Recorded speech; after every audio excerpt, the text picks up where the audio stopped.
টিয়ে কালারটা আমার বরাবরই খুবই পছন্দের একটা কালার। তো টিয়ে কালারের উপর আমি সুন্দর একটা কিউট গিট ভরাট বা ফ্রেঞ্চ নট যাই বলেন না কেন এই ভরাটটা দিয়ে একটা ফুল করেছি। তো সেটাই আপনাদের সাথে শেয়ার করতে এলাম। তো আমি প্রথমে ড্রয়িং করেছি, এখানে ড্রয়িংটা ভালো করে দেখা যাচ্ছে না, এটা গ্লিটার কলম দিয়ে করেছিলাম।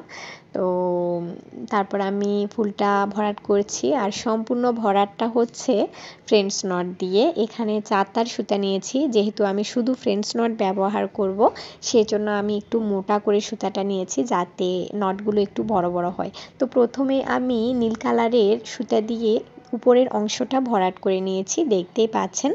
তারপরে আমি নিচের অংশে আরেকটু হালকা কালারের যেটা আসমানি কালার বলে ওই কালারটা নিয়েছি, একেবারে হালকা। তো ওটা দিয়ে প্রথমে গাঢ় করেছি, এরপর একটু হালকা কালার দিচ্ছি, মানে 2 কালারের কম্বিনেশনে মানে ফুলটা করার চেষ্টা করছি আর কি। করার পর খারাপ লাগেনি, ভালোই লেগেছে আসলে আমার কাছে। মানে শেড সুতার থেকেও এভাবে আলাদা আলাদা 2টা কালারে যখন কম্বিনেশন করে এমব্রয়ডারি করি তখন আমার কাছে বেশি ভালো লাগে, কেন জানি না। তো এই যে আমি ফ্রেঞ্চ নট দিয়ে নিচের অংশটাও একেবারে ভরাট করে দিয়েছি, দেখতে পাচ্ছেন। এবার আমি নিচের অংশর যে ডাল আছে ডালগুলো করব। তো এখানে আমি শার্টেন স্টিচ দিয়ে একটু ডালটা করছি, প্রথমে মোটা করেই করব, তারপর চিকন করে নিচের দিকে ডালটা মানে ভরাট করে দিব। তো দেখতে পাচ্ছেন আমি শার্টেন স্টিচ দিয়ে এটা ভরাট করে দিচ্ছি, যেহেতু জায়গাটা একেবারে ছোট সেজন্য। তো যদি বড় জায়গা হয় তাহলে সেক্ষেত্রে আমি কাশ্মীরি ভরাট ইউজ করি বেশি। তো যেগুলো ছোট ছোট জায়গা ওগুলোতে এরকম শার্টেন স্টিচ দিয়ে করা হলে জিনিসটা ভালো দেখায় আর তাড়াতাড়ি হয়।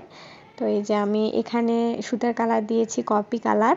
তো এটাও কিন্তু 4 তার সুতা নিয়েছি, একটু মোটা করে নিয়েছি যাতে মানে ফুলটার সাথে একটু মানানসই হয়। তো আমি ব্যাক স্টিচ দিয়ে ডালটাও করে নিচ্ছি,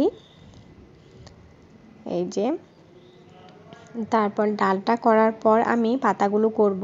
পাতাগুলো আমি একটু বড় শেপেরই দিয়েছি, এটা মানে আমার ইচ্ছে মতোই দিয়েছি। তো আপনারা চাইলে ছোট করেও দিতে পারেন, এটা যার যার ইচ্ছে। তো এখানে আমি ছোট্ট একটা কলিও করেছি। তো প্রথমে ডালটা করে তারপর আমি কলিটা করব। তো কলিটাও সেম ফুলের কালারই হবে। প্রথমে আমি যে নীল সুতাটা দিয়েছি ওটা দিয়ে প্রথমে কাজটা করছি, তারপরে আমি হালকা কালারের যে আসমানি কালারটা আছে ওটা দিব।